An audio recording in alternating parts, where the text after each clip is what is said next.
Welcome to an Inside the Red Raiders special report brought to you by Red Raider Outfitter, the fans' favorite since 1975. I'm Jared Johnson. I'm joined by the Mighty Joe Yeager. Mighty Joe, give us a couple of names of guys maybe you think or that you would like to see take over the program. Well, I mean, the most obvious answer is Grant McCasland at University of North Texas.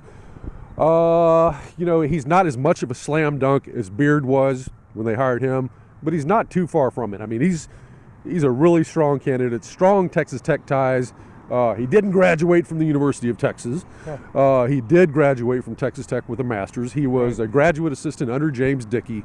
Now, the interesting thing about him is he's from Irving. Who else? Here we go. Beard grew up in Irving, so that's a heck of a coincidence there. But McCasland would be a tremendous hire. He's obviously the top guy on the list, you would think. A crazy hire that I don't think will happen, but it would be a splash hire, would be Rick Pitino up at Iona. Yeah. I mean, say what you will about him, he's one of the greatest college basketball coaches of the last 50 years. Yeah.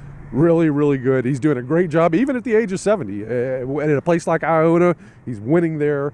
He would come to Texas Tech and win here. Of course, he has baggage. And I think the big problem with him, he's like 70 years old. How much mileage has he still got left on the odometer? You might get 3 or 4 good seasons out of him, but then you're looking again for somebody else. And I'm not sure you want to do that. Nevertheless, it's not impossible. And then 4 other guys. I'll just briefly mention these guys. These are mid-major guys who are really doing great jobs at their respective schools, and it's not out of the question. Dusty May at Florida Atlantic. Pat Kelsey at the College of Charleston, Darian DeVries at Drake, and Todd Kowalczyk at Toledo.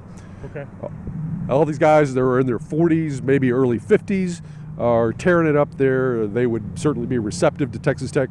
Interestingly enough, all 4 of them are from the Midwest. Yeah. The Midwest produces great basketball coaches, just the way Texas produces great football coaches.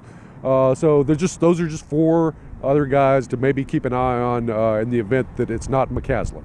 Yeah, the Pitino mention is interesting to me because I could see him coming in here for a couple years, having kind of a swan song a la the General Bob Knight, and then hopefully you have somebody in place that you want to take over the program that they've kind of built back up after this. But Mighty Joe, craziness. We're going to keep with it. We're going to keep.